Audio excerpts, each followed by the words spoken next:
Hey guys, welcome back. This is the first time I've brewed all summer for many reasons. Here's the explainer right here. Anyway, so as most of you know, Los Angeles is on strike. As probably much less of you know, my husband works in TV, so it's been a weird summer.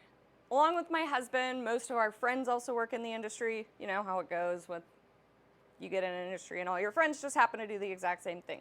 Most of them are in the art department, which is not technically on strike right now. They're the local 44. But if you guys remember Jenny, she was in SAG for a long time. She's an actress and mainly a voice actress. And she's got a whole nother job now. And I'm actually prepping for her to move in, so you'll see her soon. I was chatting with the husband and we're like, we should totally make a beer for the picketers. So we are making a Picket Line Pale today because we are a union family and we believe in unions and union strong, whatnot. It's super simple pale. This is my first time brewing in a long time, so obviously I'm making it easy on myself. I'm making a 10-gallon batch. You can split it up, just divide everything in half to make a 5-gallon batch if you don't have the capacity. I was debating what I should make, and the husband said the more the better. So occasionally I listen to him, very occasionally. So the fermentables, we're doing 20 pounds of two-row, or 9 kilograms, 2 pounds of aromatic malt, or 907 grams, and 2 pounds of caramel 10 or 907 grams, and I really hope that I'm not lying to you because I haven't checked my inventory and I have no idea what I have. For hops, we are doing 2 ounces of Warrior because I believe that all the picketers are being very Warrior-like right now, and I was like, what hops should I use? Warrior hops, they're typically a bittering hop, so this pale ale is going to be pretty nondescript in the aroma department, but it's supposed to be piney, resiny, and that makes me think it'll probably be very West Coast style. You know, West Coast IPAs are usually piney and resiny. I think Pliny the Elder, even though that's a double. So we're doing 2 ounces of Warrior at the 20-minute mark, which is 57 grams, and 2 ounces at the 5-minute mark, also 57 grams. And that's it. We're doing a Warrior only hop bill. I am going to add some calcium chloride to the water to give it a little sweetness because given it's summer, we're going to do a Kveik yeast. I can't get Zaphiel 05 to work for me. Any Chico yeast strain hates me. I don't know what it is. Commercial versions of my beers that I've made with the Chico strains, if I make them at home, they taste completely different. I just cannot keep the temperature controlled, especially if it's not winter. Basically, I have 3 months to brew in here using non-Kveik yeast, and it's a nightmare. So anyway, we're gonna do 4 grams of calcium chloride in the mash. This will give it a little sweetness. Kveik tends to dry out the beer a lot, which I like personally. It gives it a little summery vibe, and you know, I like that there's very little ways to screw up Kveik. I'm gonna do the Lutra Kveik because that's what my homebrew shop had. I don't even think I've used it before, but a Kveik is a Kveik is a Kveik to me. The guy at the homebrew store thought differently, but whatever. We're going to aim to get 10.8 gallons of beer into the fermenter. That's 40.9 liters. To do so, our mash water is going to be 14 gallons. We're doing no sparge, just brew in a bag style. 14 gallons is 53 liters. Yeah, that's all. I don't even remember how I do this anymore. It's been so long. All right, let's get to it. I gotta fill this with water. Every single thing I touch has broken in the past week. My hose exploded that runs my water line. My canning situation, made me break into tears yesterday. Not the canner itself, just like what I was using to fill it. What else is going wrong? I don't know. I've dropped about 1,000 things. I think I dropped probably 20 different items yesterday. It was like a running joke at one point. What is going on with me? Anyway, I did get all my kegs cleaned. I got rid of all the old beer. Oh, my friggin' refrigerator broke. My beer fridge slash dog food freezer is broken. And fortunately, I'm crafty and can look up how to fix things. And I've got a starter relay coming, so hopefully it's not busted forever. $7 to fix a free fridge, not a bad deal. Okay, I'm gonna toss in my calcium chloride first, get the water heating up. Got to put the water in there still, but let's just do what we got in front of us. So I'm gonna put 4 grams of this calcium chloride. One cool thing about calcium chloride is if you stock it for brewing, you can actually use it for tomatoes or other plants that need calcium. If you ever get blossom end rot, that's the solution. You can just dissolve it in water and spray it on them, and it's supposed to help. Tomatoes love it. And squash. Squash and tomatoes are like what I usually grow, and my squash is doing like crappy right now, but what can you do? Just tossing this in. There's no water in there yet, so that's cool. On top of my hose breaking, I can't get this to stop leaking. Even after like changing everything. I have like 30 hoses on my Home Depot list. So we're gonna fill this up with 14 gallons of water or 53 liters. I'm also gonna throw in a Camden tablet because it is summer. They are trying to kill the algae like it's no one's business. The water is basically all chlorine now. All right, I'm gonna get that all filled up, throw in my grain basket, and then we can mill the grain while it's heating up. Oh, I guess I should set what my heat is so you nice people can see it. Our strike temp is 159.6, which is 71 degrees Celsius, for a mash temp of 67 degrees Celsius. And we're gonna do a 45-minute mash because apparently someone's coming over to swim in my pool. So I'd like to be done soon so I can join them.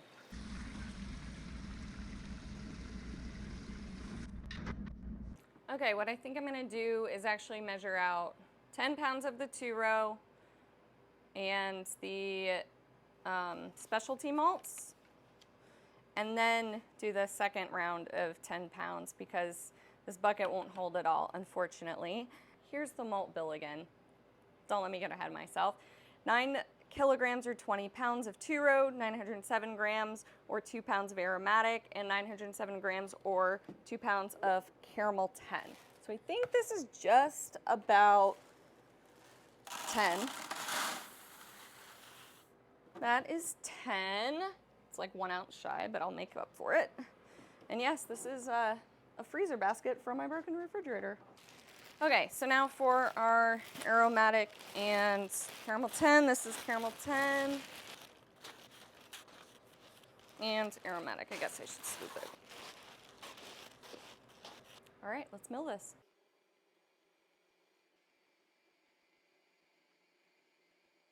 We're gonna mash in. I guess I should grab my grain. So I'm gonna turn my heat down to 152, which is our strike temp, which is 67 degrees Celsius. Or our mash temp, sorry. No easy way to do this, I guess. Stirring so I don't get any clumps. All right, I'm gonna cover this, set a timer for 45 minutes, and go try to prevent all of my makeup from coming off from sweat. It's a losing battle already, I think, but we will see by the end. If I have a mustache, it's probably eyeliner or mascara at the end. I don't know how it happens, but it always does. I'll see you guys back here in a minute. Okay, our timer is up, and so I'm gonna pull the grain.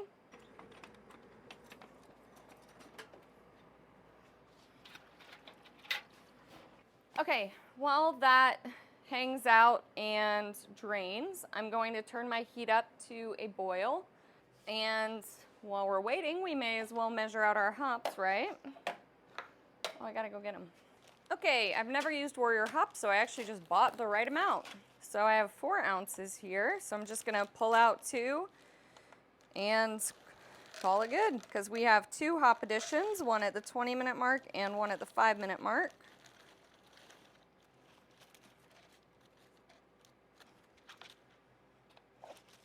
Ta-da, so easy.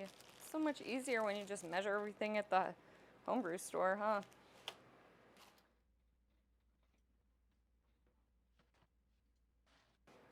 I'm gonna take my pre-boil gravity reading.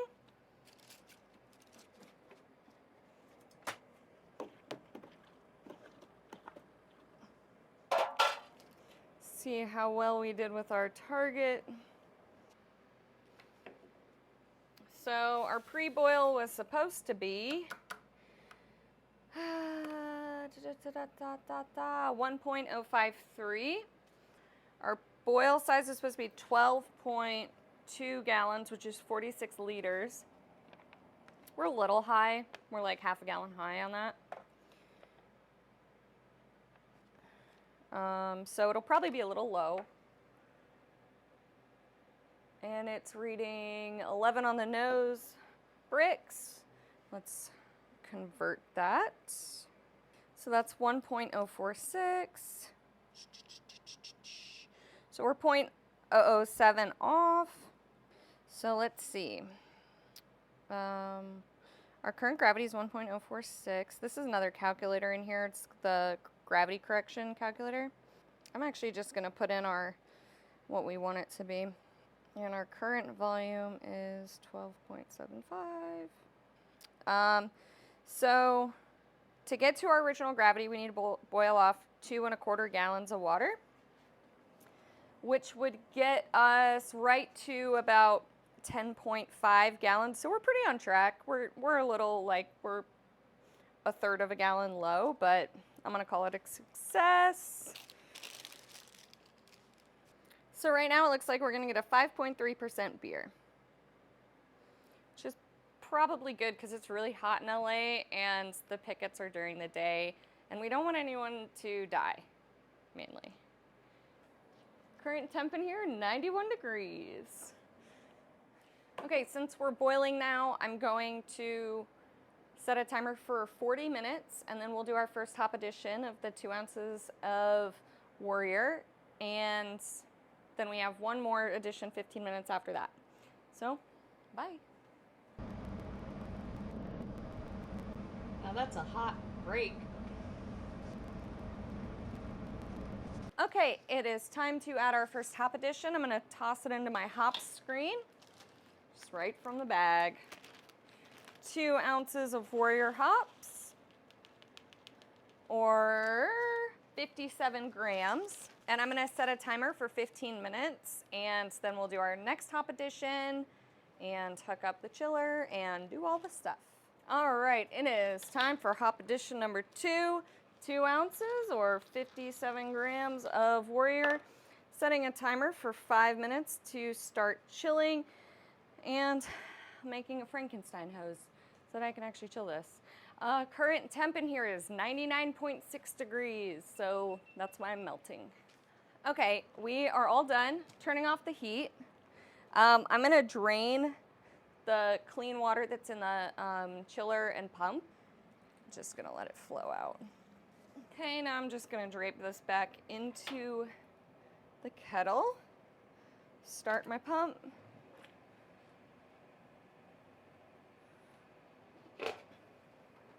I'm gonna cover it so no bugs get in there, and then I'm gonna turn on my water and we'll be chilling. Usually helps if you open the valve to let the beer out. While this is still hot, I'm going to take my original gravity.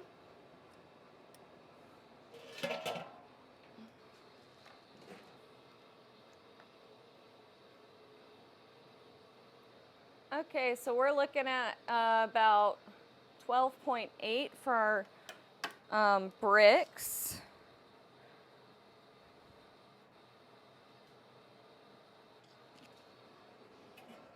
Our volume looks like 10.5.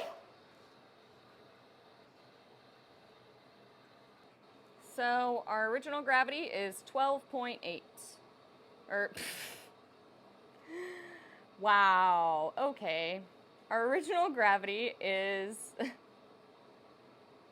the heat is getting to my brain, is 1.053. So we get a 5.6% beer. Sounds perfect, love it. So I'm gonna let this chill down and I'll see you guys back here once it's all chilled out and we can transfer it into the fermenter. Okay, so we are all chilled down and I'm gonna transfer into my fermenter. We're at 81 degrees. Fortunately, we're using Kveik, so that's a perfectly acceptable pitching temperature. And I only have 1 pack of Lutra, so I'm actually going to, well, let me see. Yeah, this is a 1 pack per 5 gallon. This is sanitizer, by the way. My Hudson sprayer broke. So I'm gonna toss in a little bit of Hornindal that I had in the fridge that's broken, so I may as well use it because it's not gonna last very long.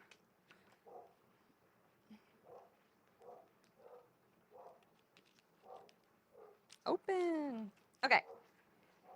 So, just going to try to miss this hose.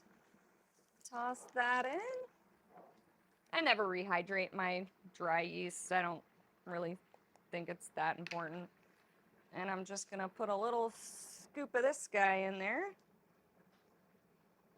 All right, I'm gonna call that good. So I'm gonna move this to my laundry room because it's entirely too hot even for Kveik in here.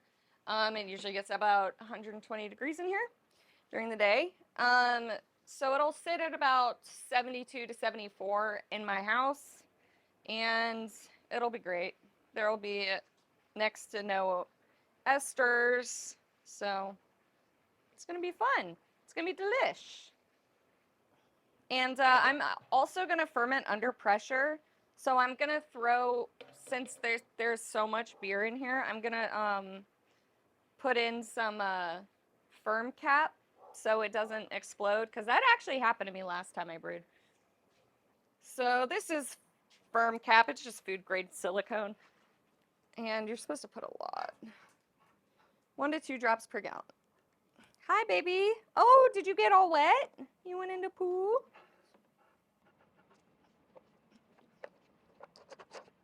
All right, tighten that up. And attach my spunding valve so we can ferment under pressure. And this is actually to make a little blow off because, as I said before, it definitely exploded last time. Just like that. Easy peasy. All right. Thank you guys so much for watching. I will see you next time.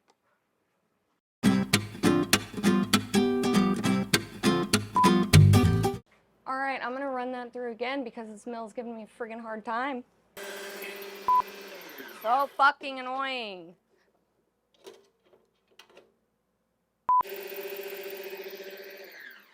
Ah, come on.